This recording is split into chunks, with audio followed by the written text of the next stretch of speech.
我才知道你是多么可爱，多么的好。这生活世事难料，有你在，岁月静好。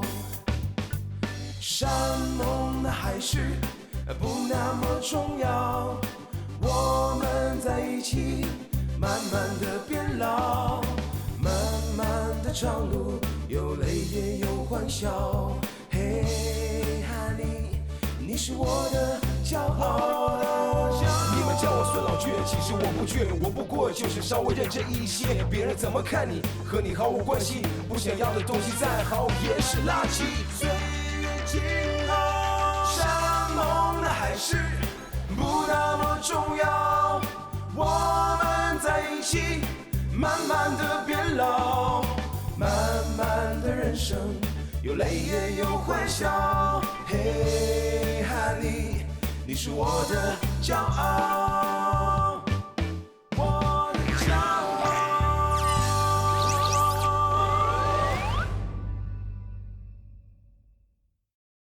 你来了那么长时间啊，我们也没有在一起吃一顿饭，真好。哎，今天我们可以在一起吃饭了。吃饭就不必了，你刚才不是说了吗？都是一家人，这些客套那就都免了吧。那行，那就在家吃。我跟你说，我们家老倔吧，烧了一手的好菜，真的。那就更不必了，我哪敢吃他做的菜呀？我怕他下毒。不是你说谁下毒啊你？亲家真会开玩笑。把茶拿来，我来。老倔啊，我们坐下来吧。啊，那咱们就开门见山吧。今天呢，孙老倔没有预约，一大清早就跑到我们家里去了。所以呢，礼尚往来，我到你们这儿来，也就不必跟你们预约了。什么叫跑你们家里去了？啊，我是去我儿子家，那房子是我买的。去谁家都应该打个招呼吧。首先你得确定人家在不在家，其次呢，现在人家方便不方便？像你这样不预约就跑过去了，倩倩和国强呢去买房子了，所以啊，也只好我来接待你了。那你这不打招呼不预约来到我们家了，有事儿啊？是这样，倩倩和国强呢已经看好了房子，就等着我去付款了。但是他们俩回来以后呢，说是你们呢非得让他们搬回来住，弄得两个孩子啊是左右为难。我现在呢就是过来呢跟你们呢说说这件事。不是你跟我们说得着吗你啊？啊，我是让儿媳妇搬回来呀，谁让你搬过来了？你想让我搬过来，我倒是愿意呀。你就是拿八抬大轿抬我也不愿意来呀。不是，我凭什么拿八抬大轿抬你啊？我凭什么呀我呀？哎，我还愿意抬呀。得了吧你！不，那个谁，都别吵。讲理不讲理吗？这不行，他八抬大轿抬你，我凭什么呀？好，来坐下来。我这么大岁数，我抬得动吗？我呀。那个消气，我觉着吧，你对我们家老倔啊，那个有点误会啊。是这样，亲家母，我觉得你呀，还是一个懂道理的人。我的情况呢是这样的，我呢只有一个女儿，她现在怀孕了，我把老家的房子卖了，就投奔她这儿来了。你说我这样有错吗？你们说，我是想占女儿的便宜呢，还是想占女婿的便宜？我想出钱给他们买房子，而且我想出力给他们带孩子。我这么无私的奉献，怎么在你们家就落不下个好呢？不是，我说你这不是谁让你奉献了？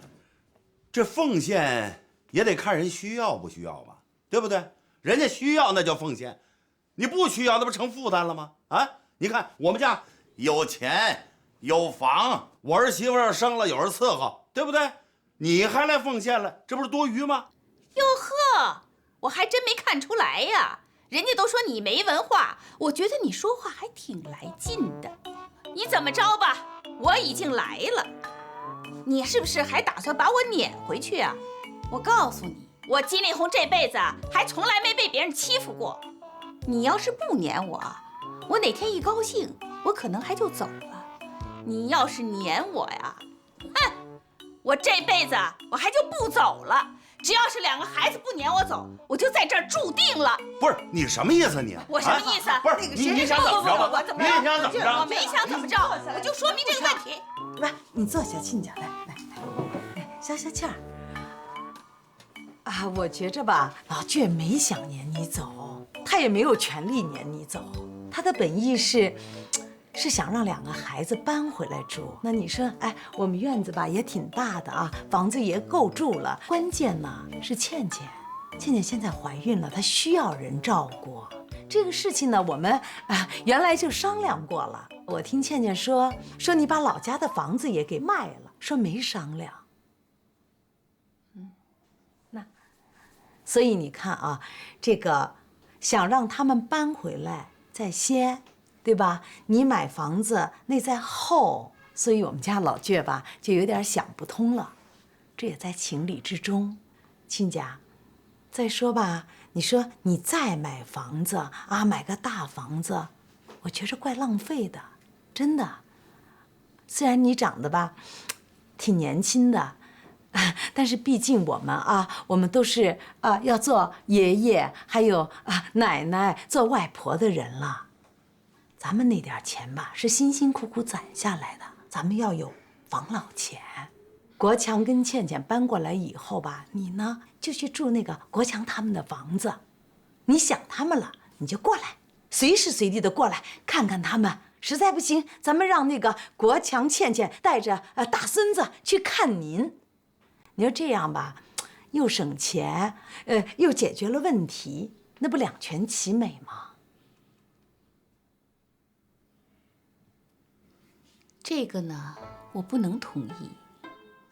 不过呢，我首先得谢谢你，考虑为我省钱。但是为了我女儿，这个钱呢不是个事儿。我金丽红这辈子的奋斗目标和活着的意义，就是为了我的女儿和我的外孙子。当然啦，我也不愿意影响他们小2口的生活，所以我已经想好了。我打算买2套房子，门对门的也行，或者是一个单元的也可。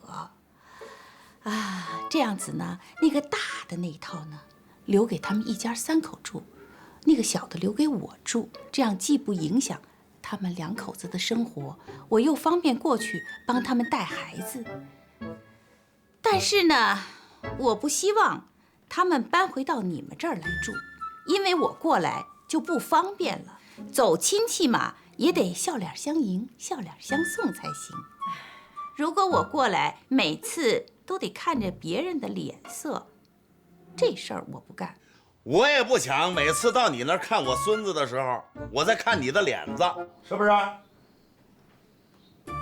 这事儿我刚才已经说过了，已经解决了。我准备买2套房子。记住了，2套。你呢，去你儿子家，跟我没关系，我管不着。你那意思买2套房子这边住一个，那边住一个，是不是？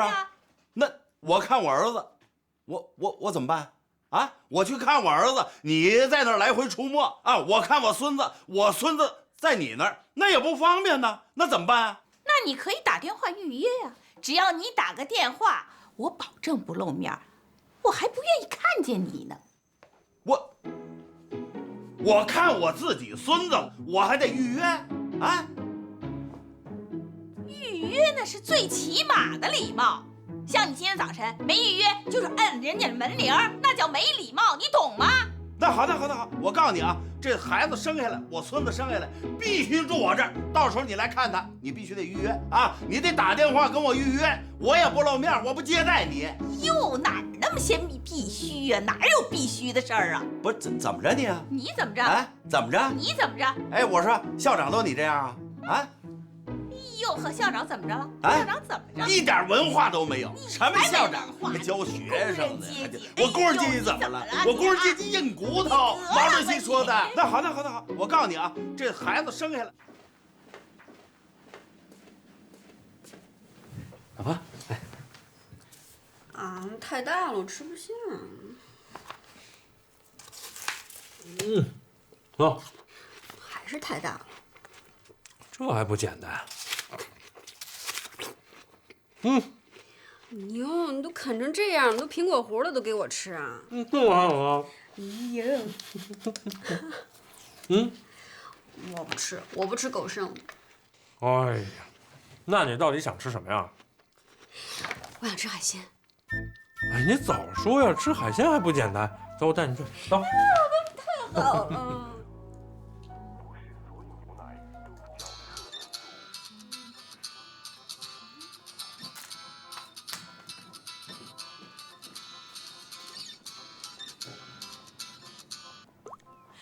喂，明俊啊，哎，哦，你等一下，我找支笔。哦，你等一会儿啊。啊，你说吧，我记。好，好嘞，都记下来了。哎呀，真是太谢谢你了啊！哪天我请你吃饭。欢欢他不在。哎呀，放心吧，有我呢啊。哎，对了，我有微信呢，你怎么不加我呀？就是我这手机号啊，现在就给我加上啊。行，哎，随时联系啊。哎，拜。这谁呀？那么热情了，加的没完没了的。要你管。哎，对了，你最近都忙什么呢？我还忙什么？我上班下班。这上班你穿这么骚干嘛呀？我不一直就这样吗？衣冠楚楚，一表人才。我看你像禽兽。我怎么都觉得你最近不太对劲儿。你什么时候看我对劲儿？你看你个暖湿，我饿着呢。快点！我可告诉你啊，我最近忙，没工夫搭理你。你别让我踩着你小尾巴。不会的，不会让猎人逮着尾巴的。嘿，哎，你闹玩呢？哎，那个亨利怎么样了？我哪知道啊？切，你问我，我问谁去？我给他打电话。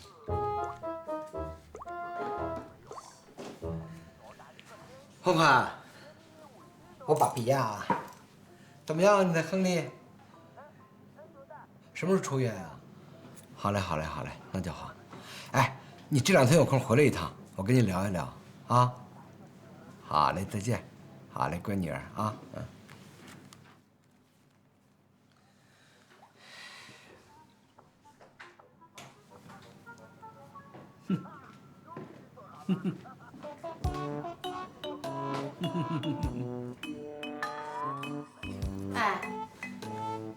你怎么老飘来飘去的呢？你我问你豆腐怎么吃？这怎么吃都行。又看什么呢？这是？微博，你看啊，忍一时，得寸进尺；退一步，变本加厉。这上说的啊，玩笑别太过，要不都是祸。情不够，钱来凑；有钱身后一群狗，没钱社会路难走。看你是要疯。豆腐怎么吃？麻婆嘛。吃个豆腐你还找麻婆，我辣死你！都是我的菜，谁也别动筷。我看你这要疯。你是你，我是我，别往一块儿扯。是狼到哪儿都吃肉，是犊子到哪儿都挨揍。谁这么有才？哎呦，回来了！哎，吃的好吗？可好吃了妈，这让你去你也不去。哎，我们给你带回来了，对，打包回来。这儿呢。我都吃过了。哎呀，你去赶紧再尝尝。哎，那个这个海鲜呀，过了1夜就不能吃了啊。哦，这是螃蟹，这还有不须虾。哎，我尝尝。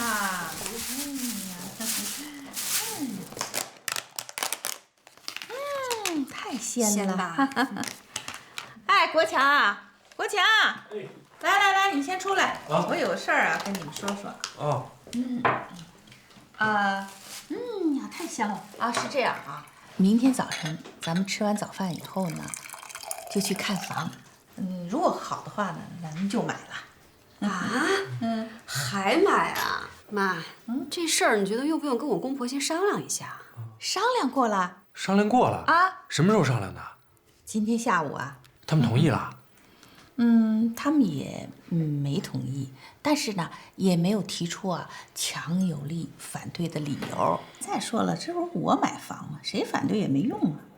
万一咱要买了，我公公他们非要让我们搬回去住，那怎么办呀？那不是白买呀？那没关系啊，大不了我买了以后我出租。啊，你们俩到底是愿意搬回去住呢，还是愿意住我给你们买的新房？那谁不愿意住新房呀？这不就结了吗？到时候安心住你们的。他们那边的事儿从今儿开始起我负责了，放心吧啊。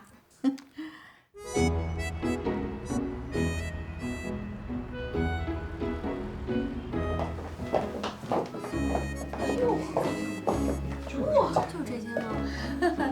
哎呀，可真是太漂亮了！妈，不错吧？啊，挺好的。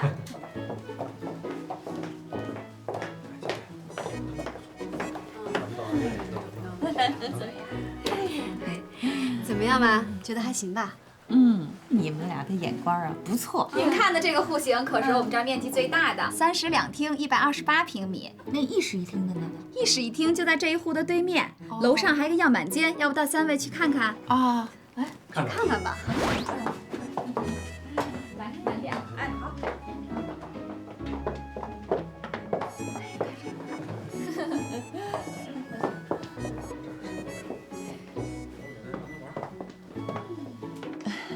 阿姨，您女儿可是看过这房子了，觉得很满意。您觉得怎么样啊？我觉得也挺不错的。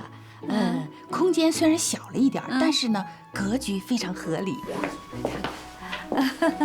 哎，我想问你一下刚才咱们看的这2个单元是门对门的吗？是啊，刚才看的那个是32厅的，这户是那个1室1厅的。像在我们这儿买房子的，都是像阿姨您这样的，可以跟儿女住对门。你看阿姨这思想不落伍吧？绝对不落伍，而且跟阿姨还很时尚呢。今天您要不是跟您女儿一起过来，我可看不出来你有这么大的女儿啊。你可真会说话。哎，不行了，老梆子一个了，我呀就要当姥姥了。是真的，阿姨。您跟女儿站一块儿，跟姐儿俩似的。嚯，你这话我爱听。不过同事们也都是这么说我的，是吧，阿姨？对了，这2套房子我都看中了。是吗？今年您能定吗，阿姨？当然啦。那走吧，咱们回售楼处，我给你算算价格。3室是128平米，1居是56平米，加一块儿呢，一共是184平，总价是956万8千。再给您2个。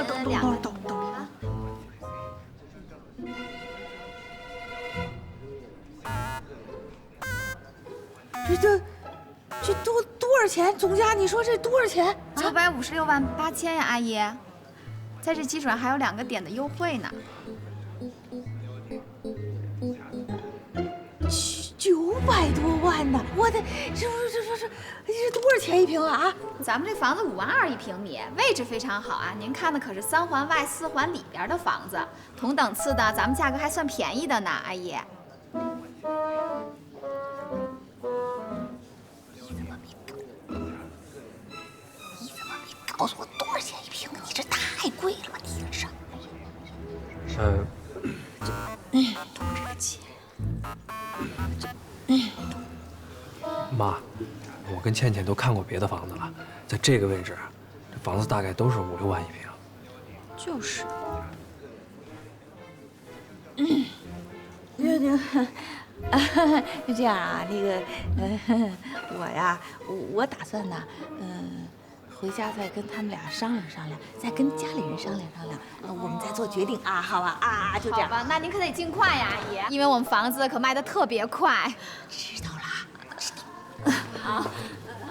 不好意思啊，我们再商量商量。好，那你们慢走哈，回头再打电话。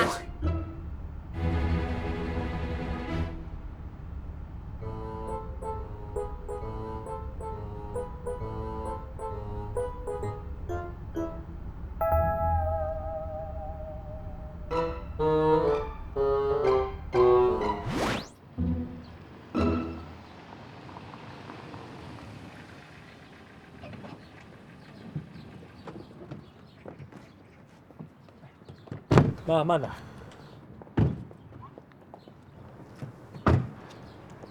哎，老婆啊，我去那边超市买点东西，你跟妈先上去啊。你帮我带点零食啊！买零食啊。哎妈，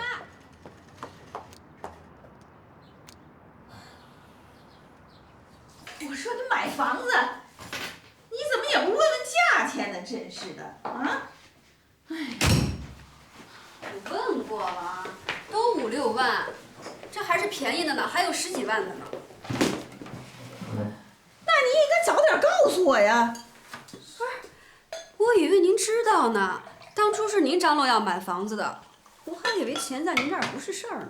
我说你几岁啊？这么贵的房子，你妈买得起吗？我哪知道您买不起啊？当初您出手多大方呀，说一下要买2套，还必须同一单元，还要对门儿。哎呦，900多万呢！你杀了我吧！哎呀，妈，这北京的房价贵啊，是全国都有名的。我真以为您心里都清楚。哎呦，你妈有多少钱你不清楚啊？啊！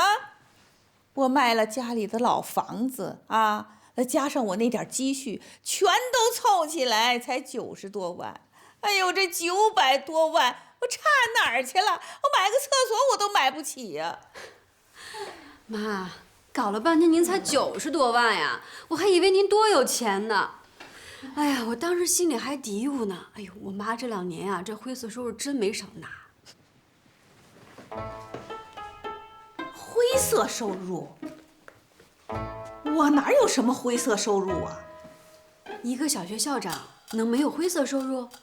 谁不知道现在孩子上学有多难呀？你妈是那种行贿受贿的人吗？我要是那种人，早就被当成大老虎给打了。我还能这么消停退休，还能嘚瑟到北京来？如果我要真有那么多钱的话，我肯定待在那大牢里头。我不是，真气死我了，没法跟你说。哎呦，您还生气呢？我还没生气呢，妈。您说您这牛已经吹出去了，这回头啊，孙国强家知道了，不得笑话死我？哎，我没钱买房子这事儿，你可不能告诉孙国强啊，你可不能说。妈，你以为他傻呀？他看不出来。哎呀，这让我公公婆婆知道了，我怎么交代呀？哎呦，你凭什么跟他们说你？妈，你以为这能拖得过去吗？我公公啊，整天催我们搬回去呢。哎呀，行了，能拖多久啊就拖多久吧。哎，妈，我有一办法，要不找我爸？我跟你说啊，我早就跟你说了，你没爸。妈，我怎么会没有爸呢？没有爸，我从哪儿来的呀？再说了，原先我跟您姓金，可是我爷爷过世那会儿啊，您偏要把我改回姓蒋，怎么这会儿又说我没爸了呢？蒋建国当年抛弃了咱们娘俩，是不是？他有错，可是你爷爷没错啊。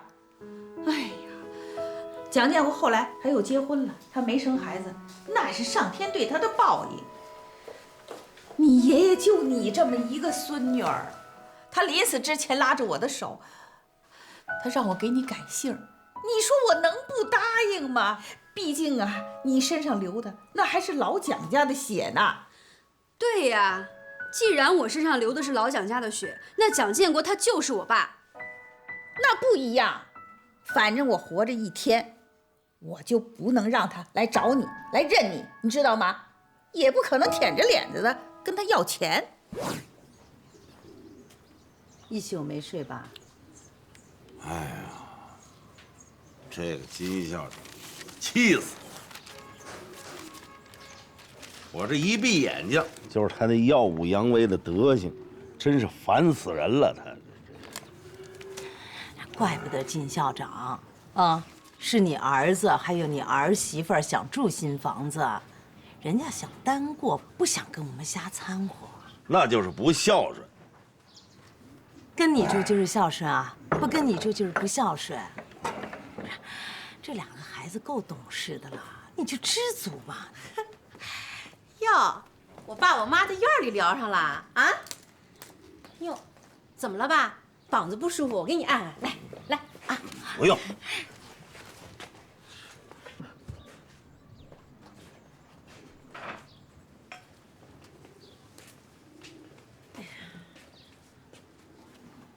这怎么心情还不好啊？哎呀，还是为了那个金校长买房子的事儿在生气呢。哎呦，要不是我爸他想不开呢，哎，你说金校长他想买房，你让他买去啊，这不挺好一件事儿吗？妈，你说现在买套房怎么不得几百万啊？现在他再买，那就是婚后财产，还不是咱家国强一半？哎。要是现在能有人愿意花钱给我买套房，哼，我早乐得鼻涕泡都露出来了。你爸爸重的是亲情，你重的是钱，你俩不一样。妈，你说这话我不爱听啊。哎，谁说我重钱就不能重亲情啊？这两回事矛盾吗？你懂什么呀？金校长要买房子。完了，让国强搬过去跟他们住啊！你爸爸这儿刚得了大孙子啊，肯放你弟弟啊？肯吗他？哎呦，你有了大孙子，你想见还不容易吗？还不是一个电话一句话的事儿？你让他们回来呀！就算他们忙，他们不回来，哎，你们也可以去呀！啊，非得有了孩子都得住在这个小院里头，你照顾他吃，伺候他喝。累不累呀？我看不回来挺好，两全其美的事儿。我跟你爸爸也是这么说的，那关键你爸爸他听吗？他不听啊！哎，没有烦恼，制造烦恼，他也得这么过啊！没有困难，制造困难，他也得上。我精神病啊！我脑子进水了，我呀！啊，我制造困难，我往上上啊！啊，你赶快回去，别在这嚼舌头。得，我就知道得是这种结果，准得冲我来。嘿嘿，哎呦，嘿，你说我这不是贱吗？我这回来干嘛来了？我还不是惦记你们俩。得，您看我不顺眼啊，我走，我就冲着您的视线往外走啊。坐下，来。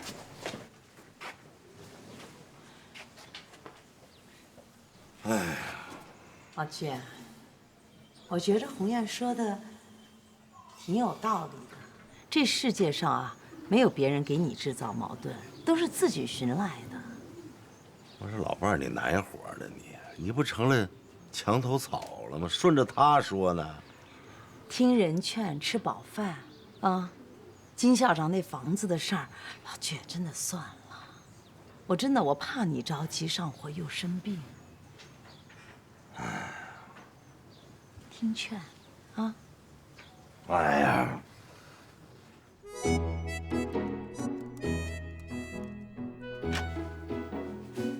老公，回来了！哇，这么多好吃的，怎么样？有没有喜欢吃的？想吃什么你就吃什么吧。哎呀，什么呀？这给你爸。这些都是啊。这个好吃。哎，我问你，你是不是跟你妈吵架了？没跟他吵架，哎呀，就争论两句。那到底是怎么回事啊？你妈是不是拿不出那么多钱啊？不行，咱们就先付个首付，按揭也行。哎呀，我跟你说，我妈连首付都付不起。你猜她身上有多少钱？90多万。90。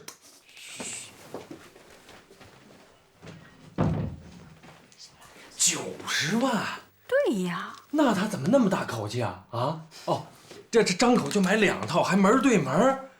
他当初张罗着买房子的时候，我就心里嘀咕，我说这老太太也太有钱了吧！2套房子怎么也得1000多万吧？啊，这90多万他还敢张罗着买房子？这说明我妈呀太不了解北京的房价了，她还以为在我们老家呢。哎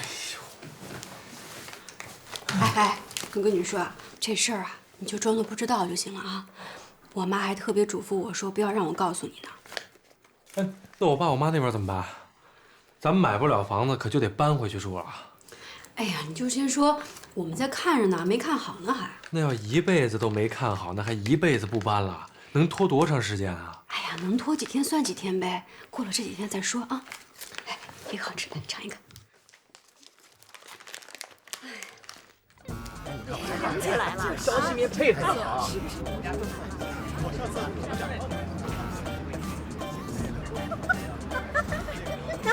行啊，鸿雁，哎，这次选的几股都涨了，怎么样？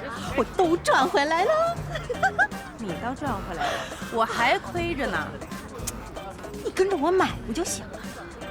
我保证你发财。明白。别咋着呼呼的。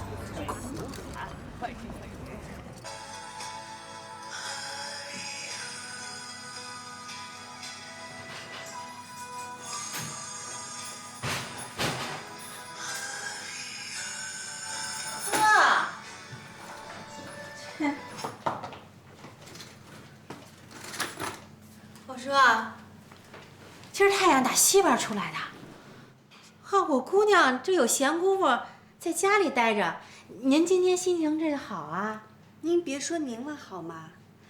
亨利他已经出院了，他身体也好了，他说一会儿就过来拜访您。哎呦，我谢谢他，谢谢他啊！拜托你转告他，拜访就不用了，和你拜拜就行了。只要他以后别在我眼前晃悠，我就烧高香了我。亨利说了，他现在他要主动出击，不会再被动了。你见也得见，不见也得见，除非你连我也不想见了。死皮赖脸啊！你这小丫头片子，你威胁你妈呀？你妈我是厦大的，厦门大学，你不是家里蹲大学的吗？你就臭贫吧你！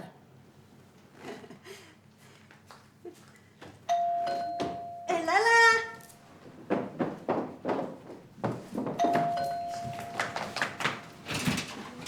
嘿，请进。好。哦，像你了。干嘛呢？这是我还健在呢啊！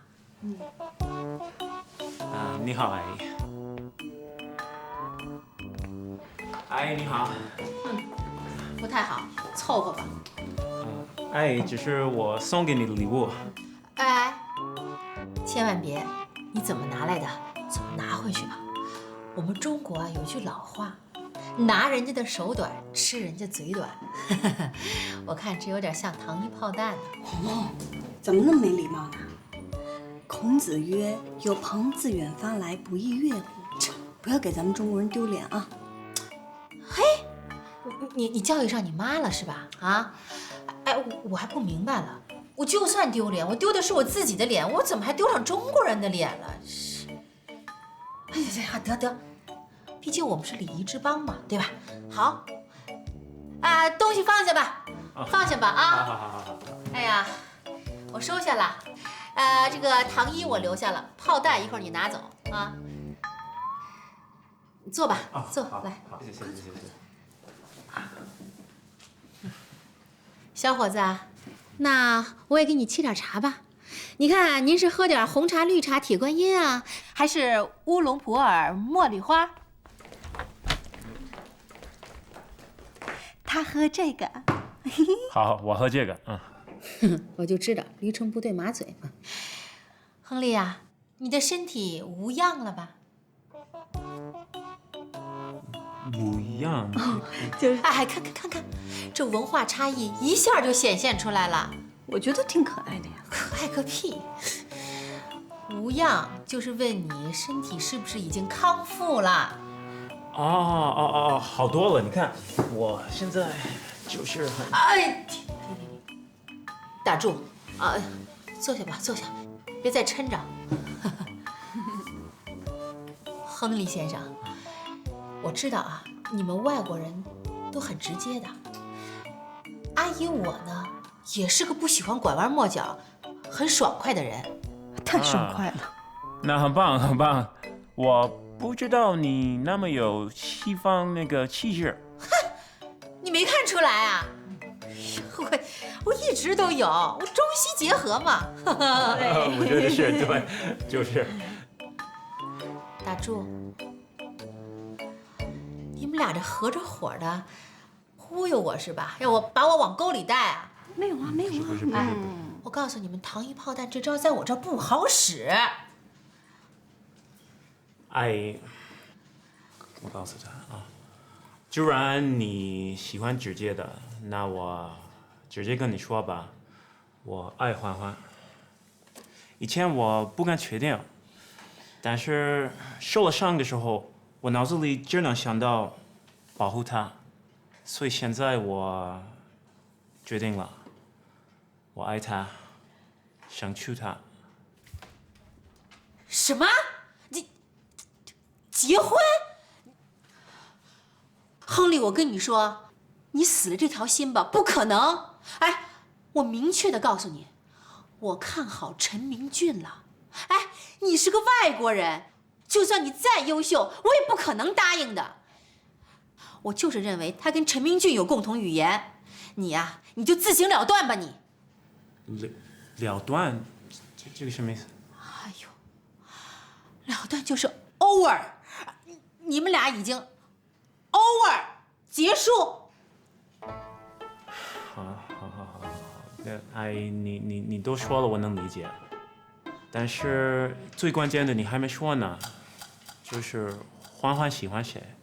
就是，你给我闭嘴！他喜欢谁都没用，哎，他现在就是烧糊涂了，他脑袋发热。我们全家人没有一个人同意，你觉得他喜欢谁还管用吗？怎么就不管用了？你们爱答应不答应，爱同意不同意。我喜欢谁我就跟谁走。我喜欢亨利，我跟定亨利了。你们要是不同意，我们就私奔去法国。你敢？你看我敢不敢？你给我站好了你！好，哎，回头我再给你算账啊。我现在怕了你了，但是我明确的跟亨利表态，我就是看好陈明俊了，我看好他。你可以问问咱们全家人的意见。哎，你看看大家伙都同意你跟谁？如果大部分人都同意你跟亨利，好啊，那我认输。我觉得这个比较公平。好吧，可以了，没事，我愿意跟他 PK 啊。PK 什么 PK？ 可以，没事。好啊，这个主意好，纯爷们儿。就是。你们俩 PK， 我全局，怎么样？好的，这个完全可以。不行，没事，别担心。男子汉说话，可要说话算数啊。君子一言，驷马难追。妥了。妥的。妥什么妥？不行的。妥的啊，妥的。你为什么要答应跟他 PK 呀？你不占优势。你错了，我觉得我站在最大的优势就是你。那你要是输了怎么办？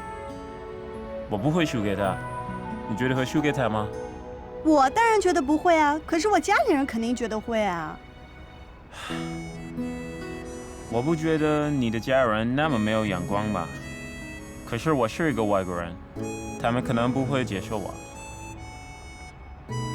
如果在法国的话，我可以不理你的家庭，但是不在法国，我在中国，爱一个中国女孩。得尊重你，尊重你的家庭。但是如果不能让他们同意认可我们的婚礼的话，那咱们就私奔嘛。私奔？哎，你可是答应了我妈妈的哟，要君子一言。兵不厌诈嘛。如果能赢的话，那就是很准则的能跟你结婚。但是如果不行的话，就私奔嘛。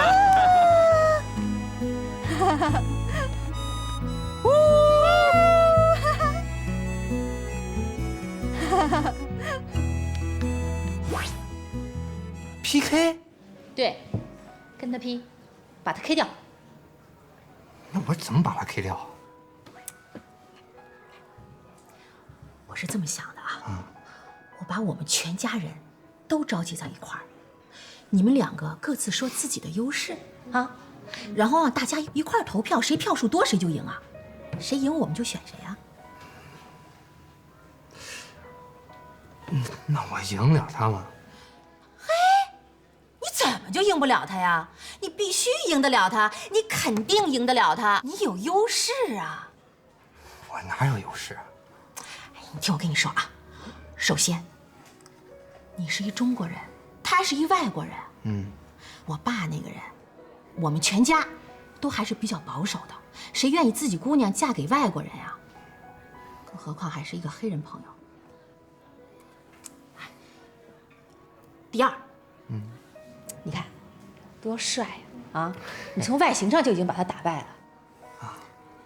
第三，也是最关键的，你的家庭条件比他好啊。陈百万是你爸呀，哎，他是谁呀？他就是一留学生，怎么跟你比呀？对不对？那关键，就算我批得过他，那欢欢不喜欢我，不还是白费吗？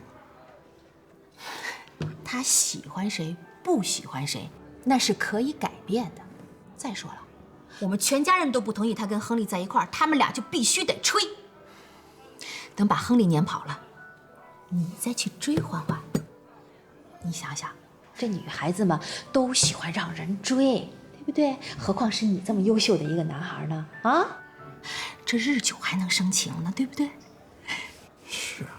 所以啊，欢欢早晚有一天会喜欢上你的。明娟，咱俩现在是一个战壕里的战友，咱俩现在的首要任务就是把这个亨利劈掉。是，你说咱中国一如花似月的水灵大姑娘，干嘛陪那老外呀？说的太对了，你得为咱们中国人加把油啊！必须的。阿姨，那您能保证咱们全家人都投我一票吗？没问题，这个包在我身上，我就是逐门挨户的，我拉票去。真是辛苦您了。不存在。那关键我姥爷那边，你姥爷他是谁呀？他是我爸。记得那天遇见你，屏住了呼吸，转身之后不见你，丢失了自己。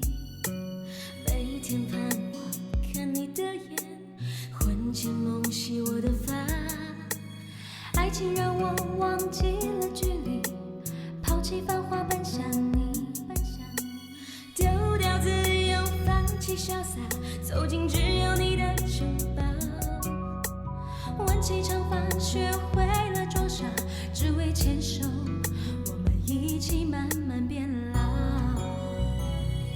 请你和我在一起，让我对你有所牵挂，亲吻悄悄，逾越尴尬，摸索幸福的方向。请你和我在一起，让我深夜不再害怕，哪怕风霜雨露都写入我们的年华。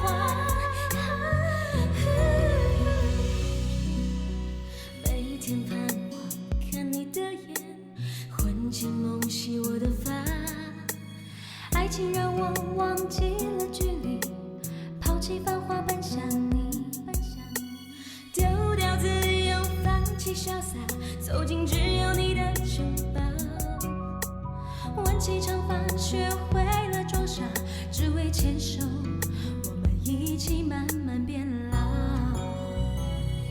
请你和我在一起，让我对你有所牵挂，亲吻悄悄，逾越尴尬，摸索幸福的方向。